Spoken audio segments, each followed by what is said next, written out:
traveler, art director for a hair color brand, and owner of a successful salon in New York. I'm now with two amazing books. Someone that spread his wings and became a writer. Here in Writing Inspiration with Markee Books. This is our guest for today, Nick Trombetta. What's up, guys? How's everybody doing? Thanks for joining us today, Nick. So, did I pronounce your last name correctly? It's Trombetta? Well, you being Venezuelan, you could pronounce it the way you read it, trombetta. Yeah. Well, I live in America, so here I say trombetta. So tell me, I heard that you travel a lot around the world for like this company of her products. Yeah, well, I'm the former U.S. artistic director for a company called Italy Hair Fashion, which is in Milan. And Okay. my job has been to do major hair shows all over the world. I've been, the United States, forget about it. I've been left and right, north and south. And what my job entails is to do hair shows, hair education, runway shows. I've done magazine work, stuff like that. I've been pretty busy, let's just say, for the past 30 years. So. Okay, wow, you have quite a life. So you travel to many countries around the world? I have. I mean, I've been obviously being in America. I've been all over Canada. Obviously, going to South America. I've been to Brazil. I've been to Mexico. I've done some of the islands too. In Europe, I've been to. Let's see. I've been all over Italy, Albania. Those are the main two that I did in Italy. But then once things started to change after COVID, it kind of stopped. I was supposed to go to China and Russia and New England, and then it kind of fell off. Then everything wanted to be a Zoom call, and you can't really do a hair show on a Zoom call. It's just not the same. Yeah, it will be just a TikTok. It doesn't work. So now I concentrate on my business. I own a very huge salon here in New York. Well, you're clearly busy. So what gave you like the inspiration like to start writing books? Well, it comes with the artistic endeavor of let me move this here. It comes with the artistic endeavor of who I am as a person. I like art, right? And because I like art, it flows natural for me to be a writer. I've been a writer for most of my life. So then I decided, you know what, I want to sit down and start writing some books, and see how it goes. So the first one I wrote was a book about Santa Claus for children. Oh yeah, I saw it. Yeah, actually, and that book happens to be on Amazon. If you go on Amazon and you look for my name, Nick Trombetta, it comes up. But then, the funny thing is I've been traveling all these years, and I've seen some crazy stuff in the hair business like you can't imagine. The things that happen in hair salons and the stories that I shared with hairdressers across the globe, that I started to collect them about 20 years ago. Then I totally forgot about it because I'm busy, doing so much. And then I realized, hey, you know what? I think I'm going to write another book, and this book is called, The Chair of Styling and Life. And it's about what happens in hair salons, what happens to hairdressers. But it's a funny book. It's got funny stories. It's got sexual stories. It's got teary-eyed stories. It would make for a great sitcom, tell you the truth. It's like an anthology book? Yeah, it tells stories. Yeah. Like short stories with different characters. Yes, each story could be 1 to 2 pages long. Maybe there's a few of them that are 3 pages long. But, I did the book so that if somebody wants to read it, they can read it, put it down, read it, put it down, especially for myself as a guy who traveled and I was on airplanes all the time. sometimes you want to read something and put it down. I'm not a big book reader. And it's funny because I'm a writer, but I wanted to write sort of what we call a coffee table book. So it's the kind of book that you could pick up and put down. You read 2 pages and then you go do something, like that. That's how I met your company. I was looking for somebody to design my book cover, and you guys were recommended by a friend, and that's how I came across your company. I'm happy that you enjoyed the cover. Yeah, did a great job. I loved how you guys, whoever I spoke to, even though we were texting, I love how you were able to read into everything that I was asking. It really was phenomenal. The communication was wonderful. And as an artist, I was like, I don't know if they're going to be able to read my mind and understand exactly what I'm looking to do. But some girl, I guess I'm speaking to, who tells me she's from Pakistan, her name is Louisa, she told me, it was just absolutely incredible. And I was very happy. Actually, Luisa, it's from Colombia, not Pakistan. Oh, okay, all right. I didn't know then. I didn't know. But one time I heard I was talking to somebody in Colombia. I mean, in Pakistan. So I thought it was her. So I don't know who designed the cover, but whoever did, your company, did a fabulous job. I'm happy to hear that. Okay, so it just happened. Like you start writing the books. Did it happen after the pandemic or before? Oh no, this is something that I was working on throughout my life. It was almost like a diary. I was keeping these stories, and I would go to a salon in Los Angeles, and they would tell me a story, and I would write it down or I would record it. I would go to maybe a salon, wherever, in Florida or, Mississippi, wherever I went. And always a story. Hairdressers love to tell stories. Yeah, usually they're never quiet. Yes, love to tell stories. So there was always the storytelling business in my field. And I said, this would make, first I thought this would make a very, very good sitcom. I don't know if you're familiar. Here in the United States, we had a sitcom called Oh Seinfeld. yeah, I do know. Yeah, Seinfeld. And Seinfeld was quite popular. It's comedy. And I thought, you know what? They should do one in a hair salon. Stupid things, crazy things that happen in this crazy hair salon. So I came up with an idea and I wrote a whole sitcom. It was actually approved by the producers of the movie Ali. If you might remember, it was a movie that came out years ago. But then the guy who was in charge lost his job. He wasn't around anymore, and I just said, forget it. I didn't worry about it no more. But I kept the stories.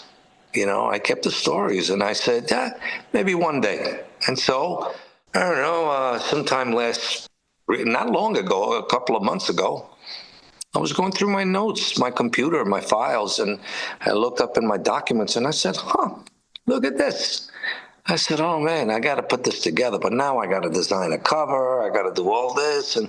But then somebody said, hey, I have a company that can design the cover. And I tell you the truth, once you guys gave me a taste of what the cover would look like, it actually gave me the gasoline to even want to do it even more. I said, okay, now I have to do it because I have the cover and I love the cover and I think this could become a very well-known book, especially in my industry. And in my industry, I have a name. So, as a matter of fact, the office of the company in Milan is also in Pennsylvania. Oh. It's in Ambridge, PA. It's called Italy Hair Fashion, and then they're in Pennsylvania. I used to go there all the time. I used to go to Pittsburgh like once a month. In Pittsburgh. Okay, so it just happened like that. And actually, it's funny that you say it because most people usually wait for the books to be finished before making a cover. But I do think you can do a cover anytime because, as you say, in your case, it actually helped you, Well, it it did. inspired Yes. you.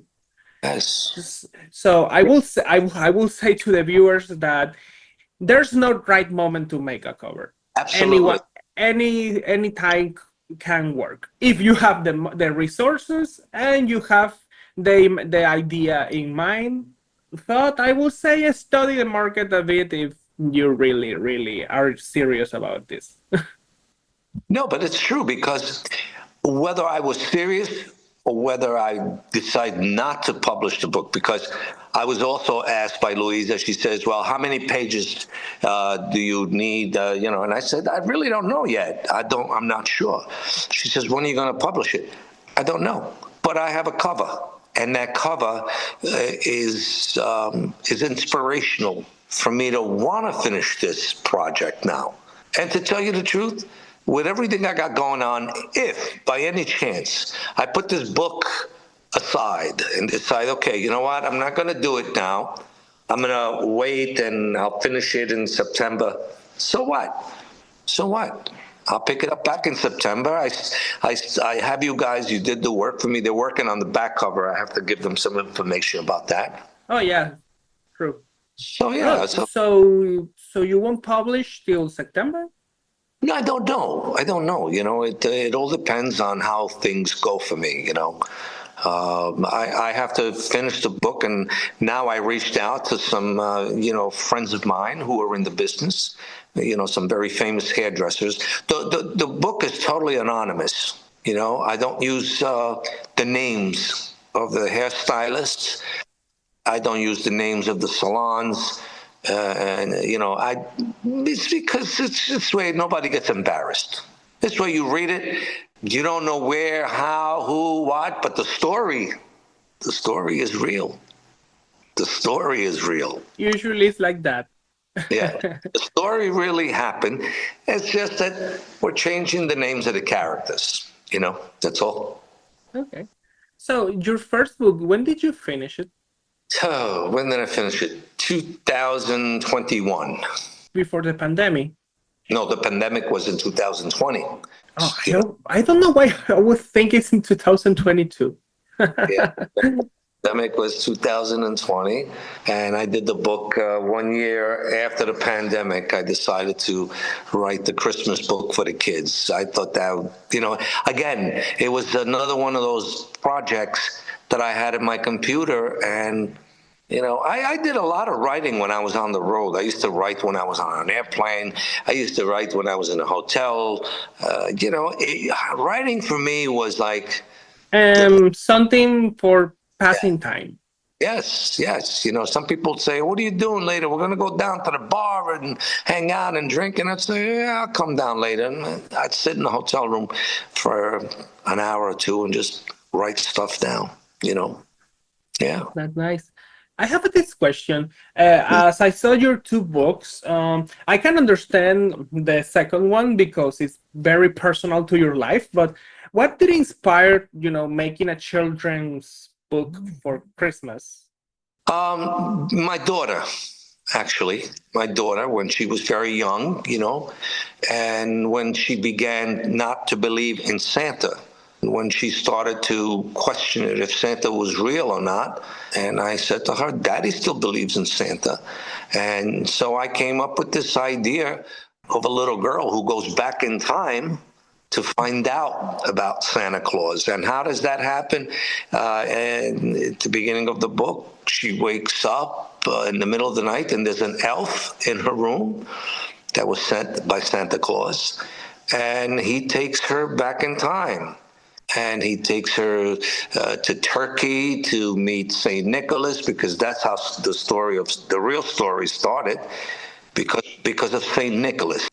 And that's how Santa Claus began. And so he takes her there, then he takes her to Bethlehem to see the birth of Jesus, because that's what Christmas is about, right? If there's no Jesus, there's no Christmas. And he takes her to the Netherlands and back to New York. And then finally, he takes her to the North Pole to meet Santa. So, and because of my daughter, I guess my daughter is what really started the whole thing, making me think that I want kids to believe.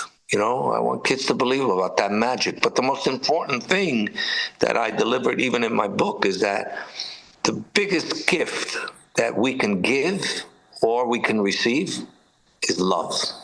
And that's what the book is really about, not just Santa Claus bringing the gifts. It's about love because, listen, for me, when I was a young boy, we didn't have a lot. And so we didn't have all these crazy Christmas gifts and all that, My dad worked hard. We were 5 children and, we had little things, but they meant a lot, because it was the way that they were given to us. So we learned about the value of hard work, and we also learned that Santa brought not always big gifts. Sometimes Santa brought small gifts. But as long as you were good, you were going to get something. Did you believe in Santa Claus when you were young? Yeah, I think till 10. Right. That's the age, really. That's the age. And the girl in my book is 9 years old. So just about right.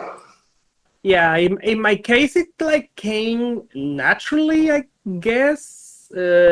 I have the idea and the story and everything around, but when someone told me that it's not real, I went, oh yeah, it's not. It just came naturally. I didn't have a mental breakdown like other kids or stuff Yes. like No, that. and that's how this little girl in the book, her name is Rose, that's how it happens with her. Her friends, they're going to school and they're having vacation for Christmas, and the kids are like, oh, there's no Santa, there's no Santa. But then all of a sudden, she finds out that there is still a Santa, So it's what we do to help out children. But you're right, When I found out, I was about, I guess, 11, 12 years old. And by that time, I just moved on. You're right. I didn't have a heart attack either. Very good. Yeah. So, how long did it take you to get published, the first book? It didn't take me long. I received immediate attention from several publishing companies, but I didn't like I didn't like the deals. So I decided to self-publish. Yeah, Which sometimes it's better. It's better. And so unless I found a publisher, even for this book, who offered me the right deal, I'm at a point right now, I'm not publishing books to make a lot of money. I made a little money, but nothing crazy. Yeah, you already have another job, so. I publish because it makes me feel good about me. Because it makes me say, I completed this, I did that, and I did it, It's about my own self-worth and how I feel about myself. And, I agree. you know what? I've had experiences in my life that most people wouldn't even imagine. I've been in movies. I've also acted, and I've had large speaking parts in movies that have been in the movies. And but I'm not looking to become the new Al Pacino, nothing like that. It's not my thing. But I was at the right place at the right time. I was supposed to do hair for this particular movie going back about 6, 7 years ago. And all of a sudden the director said to me, did you ever act before? And I said, well, I know, no. I said, but I'm an entertainer. I know I can do it. And they made me do a part. Then before you know it, a couple of years later, they called me up for another movie, for another part. It's experience in life. People always talk about money. They always talk about money. But you know something? Happiness and satisfaction doesn't necessarily come from money. Man, we need money. I mean, obviously, it makes things easier to reach that path. That's true. I'm not stupid. I mean, I have a beautiful salon here, and I'm in a building that's my own. I own the building too. And we need money to do these things. But I did this by Wow. doing other little things. Owning a building in New York, that's big. Yeah, well, I worked very hard, you know. Yeah, I can see that. I worked very hard. I listened to my father, who, you know, came here from Italy, and he said to me, you have to work hard. You have to get an education or profession, and you have to save and learn how to invest. So that's fine, but I want to have some joy in my life. Did you always start with the hair business, or did you No, change over the years? no, I've been a musician. I started taking piano lessons. I was just a natural musician and a singer early on. So by the time I was 10 years old, I was studying classical piano already. So I began to work as a professional musician by the time I was 16, 17. Um, yeah, and then, you know, I wound up I went to university here in New York, but within the first year and a half, I wound up playing in a band that was rehearsing in a hair salon. And all of a sudden, it lit a pilot light in my head, and I said, "Wow, I like this. I think I want to work in a salon." So I dropped out of school. I thought my father was going to kill me.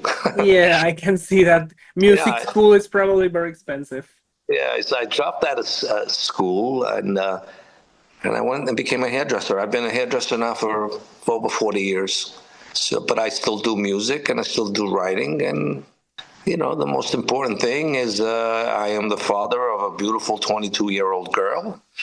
And I'm, you know, alongside her mommy. We're married 25 years. We're together 26. I have a family life too, which is very important to me. Very important. Well, it's nice that everything worked out in the end. Well, you know, listen, in between all these things, don't think I didn't get my ass kicked. Oh, You I'm know, pretty sure it probably it yeah, happened. yeah. I don't want you to think that my whole life went like, zoop. No, you know, you go up, you go down, you go up, and then you go down even more. It's been a lot of that, but I tell you what, every time that I fell on my face, I turned around and I got up. You know, I led a pretty, you know, a very good life in a way that I didn't get involved in bad things. Growing up here, you know, in New York, you know, it's tough. It's tough, and I grew up in the Bronx, and I saw some tough things as a kid. You know, Yeah, I have heard stories. trust me, a lot of them are true. I was around to witness things that no child should see. But I was lucky that I had a wonderful family. My father, my mother, who were incredible parents, 5 siblings. We were very close, and we looked out for each other. You know, we're still very close. Yeah, my family to me is everything. Everything. You know. Yeah. Okay. So, about your two books, are you already planning to do the third one? Um, Actually, I have a third one already that I've done, but it's a book about positivity. It's about thoughts. I wrote Self-help. yes, over the course of my life, I wrote a lot of, I don't want to call it poetry, but it's more like they'd read like poems, but a lot of self-help material, you know. You know, I'll give you an example. Um, I wrote a poem about the ceiling. Think about this, the ceiling. And it was called My Friend, the Ceiling. Why the ceiling, you might ask? Because when you go into bed, you lie down on your back, and what are you facing? You're facing the ceiling. And the ceiling looks down at you, and it sees you when you're happy. It sees you when you're sad. It sees you when you can't sleep. It knows you. And I say down my ceiling friend as he stares at me. So imagine I wrote a poem about the ceiling, but the ceiling, in my case of this poem, is to help and realize that I got through the problems in my life. You know, as I was in my room all by myself and thinking, oh, I'm looking up at this ceiling. But the truth is, I was looking inwards to myself to make sure that whatever was ailing me in my life at that particular moment would be okay at some point. Right. So I wrote a lot of things about that, you know. I mean, one particular poem, actually thing I wrote is called The Upside Down Tree. During COVID, I got COVID when it was terrible to get COVID, right at the beginning. And at that time, I was 60 years old. And they just said, oh, if you're like 60 and more, there's a chance that if you're not careful, you could die. So I was afraid of that. Honestly, it happened to everyone. I mean, there were 20s guys and women that died at that age. Yeah. It happened to everyone, really. But I was afraid. And so one day, but I wasn't so thick. Well, I wasn't so thick. So one day I had to stay in my house. I stayed in we have a family room downstairs when I wasn't bothering nobody. One day I just decided I'm going to go for a ride. And it was, I guess, around November. And I got in my car and I drove to the beach. I went to the beach. And I went to the beach and I started to walk on the beach. And then I walked off the sand and I started to walk where, you know, all these trees were. And I sat down at a bench and I laid down. And as I laid down, I'm looking at the tree. And I'm saying to myself, oh, look, the tree is upside down. But I wrote about life and how this tree was about life. And this tree meant so much that it reminded me about my own life. So that's how I do things in my life. Things that remind me of what's important, you know, the life. And I have written quite a few of those. I was counting them before. It's over 100 of them. Wow, you already have the book practically ready. You just need to organize. Yes, yes. Literally. Yes. You need like you need like the cover, organize a bit, maybe re-edit some parts. Yeah, and that's it. Clean up and ready. Yeah, so, you know, quite a bit. But I will recommend you, if you ever like finish it close to the date you publish the Salon book, I will say wait at least 4 months, because sometimes when an author like publish two books that are not related to each other, they can affect the sales of the other one. Yes, I do know that. I do know that. But the thing is that my Christmas book is a book that comes out once a year. You know what I mean? So that's only for Christmas. While the other one, you know, is a book that anybody can read at any time. And so and plus they're different genres, different ideas, so different audience, totally. So Yeah. But you're right about that. Have you ever thought of writing a series? Well, the book about the hairdresser stories is written as like a series. Oh, yeah. Each one of them, you know. But no, I haven't done anything like that yet. No. Okay, that's fine. At least you have read already plans for the future. Yeah, you never know. Do you have like any plans to promote yourself, maybe in some events or writing in author fairs? I have, but I don't do too many, only because, you know, I stay busy with my business and, you know, I mean, I would love to. I mean, for your viewers and stuff, they can look me up on the internet and you find me. I have music on YouTube. If you put my name, Nick Trombetta, it comes up. There's stuff out there. Oh, Yeah. okay.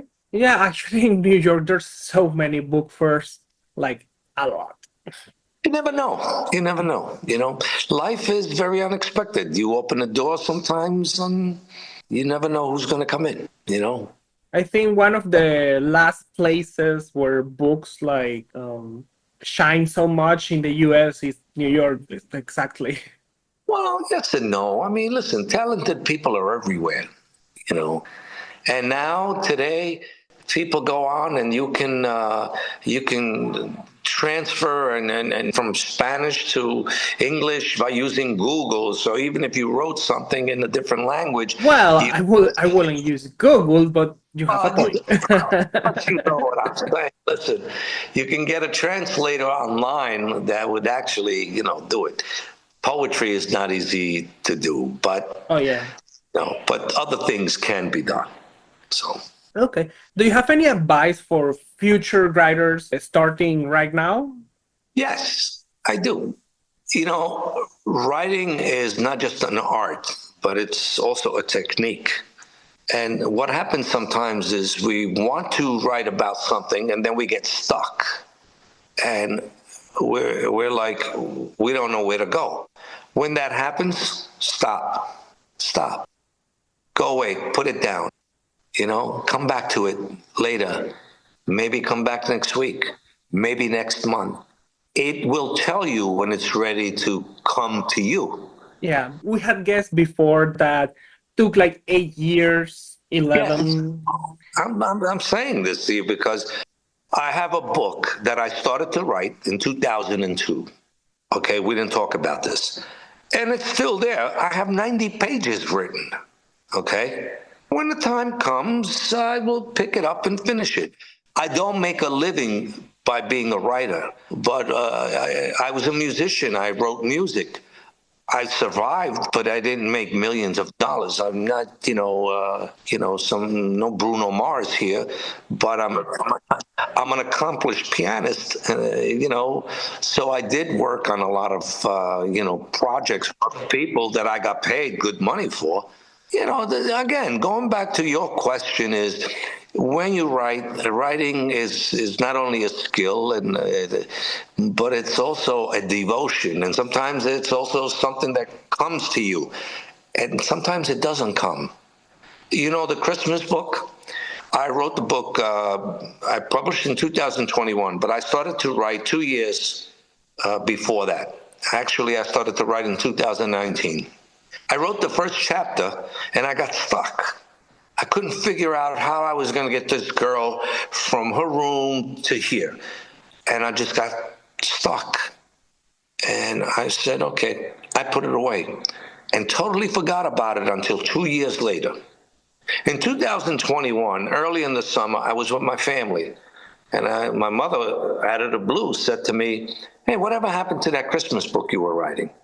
Oh my God, Ma, I said, I don't know. I got stuck and I didn't feel like continuing. She says, well, you should. I said, how am I going to do it? She said, just sit down and do it. It was Sunday. I went home, and on that Monday, I don't know what happened. I sat down, and within a couple of weeks, I did the whole book. It just came, just like that. So that's my advice. Yeah. Yeah, I will add that to not despair if that situation happen and you just get stuck. Yeah. Because in reality, even if nothing ever came, life will go on. Don't break your head with that. If the idea doesn't flourish, then just don't do it. Yeah. You'll be just forcing yourself and ending hating your book. Yes, absolutely. But in closing, what I'd like to say is that I think the company that you are with is excellent, and I really appreciate the work that's being done, and very professional and very nice. So I want to thank whoever has been doing this. I guess Louisa and whoever else has been working, and I want to say to them, muchas gracias. Thank you so much. You're welcome. Well, I think that's all for now. Thank you so much, Nick, for joining us today. Thank you very much. You take care. Bye-bye. Well, bye.